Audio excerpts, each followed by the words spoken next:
नहाई लेबे ओ गुरु के धोए चरण कुंड माँ। मैं नहाई लेते हो गुरु के चरण धोई कुंड माँ। नहाई लेबे ओ गुरु के धोए चरण कुंड माँ। मैं नहाई लेते हो गुरु के धोई चरण कुंड माँ। दोनों झंझाबो कथन असो के मिलाओ, दोनों झंझाबो कथन असो के मिलाओ, संगी संगवारी के धुन माँ। मैं नहाई लेते हो गुरु के धोई चरण कुंड माँ। मैं नहाई लेते हो गुरु के धोई चरण कुंड माँ।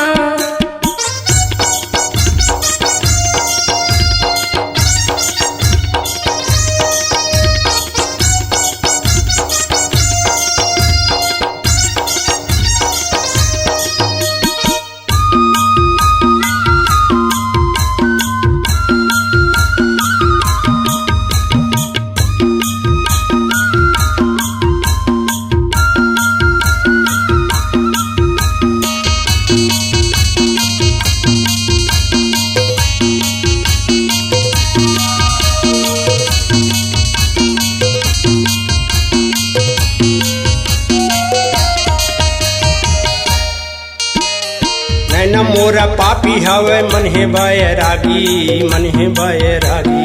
चरण धोए पानी में नहा के बनते भागी, नहा के बनते भागी। ये नैना मोरा पापी हवे मन है बैरागी, मन है बैरागी। चरण धोए पानी में नहा के बनते भागी, नहा के बनते भागी।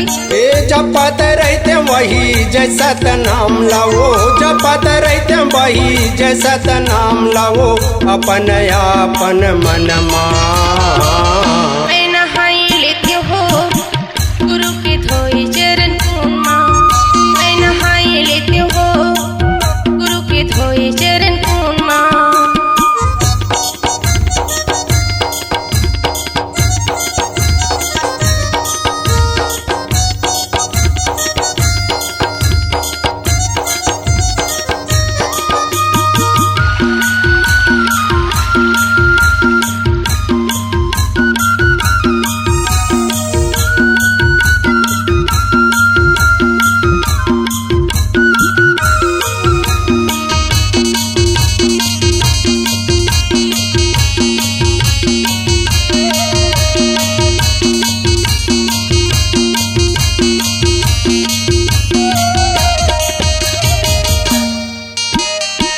मंदिर के खाले है माँ कुंड बने हैं, वो कुंड बने हैं। तेरी चढ़ी बार सीढ़िया बने हैं, सीढ़िया बने हैं। ए मंदिर के खाले है में कुंड बने हैं, वो कुंड बने हैं। तेरी चढ़ी बार सीढ़िया बने हैं, सीढ़िया बने हैं।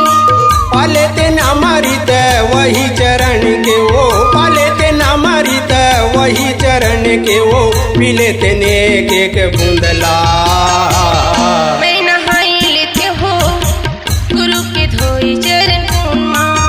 मैं नहाई लेते हो गुरु के धोई चरण कुंड माँ।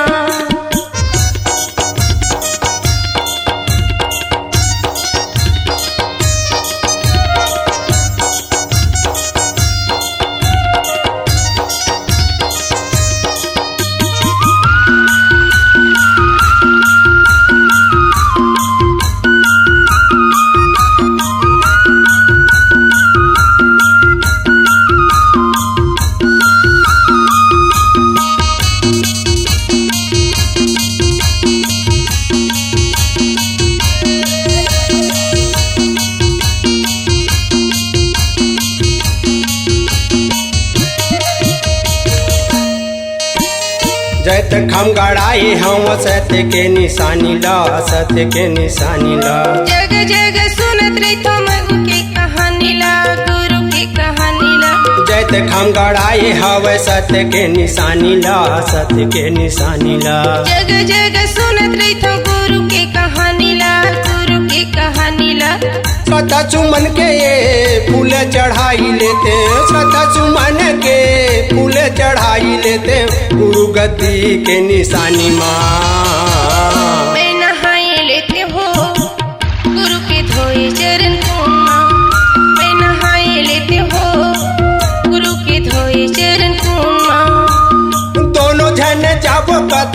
अशोक मिलावो दोनों झंझाबो कथा अशोक मिलावो संगी संगवारी के झुनमा मैं नहाई लेते हो गुरु के धोए चरण पूर्णा नहाई लेते हो गुरु के धोए चरण पूर्णा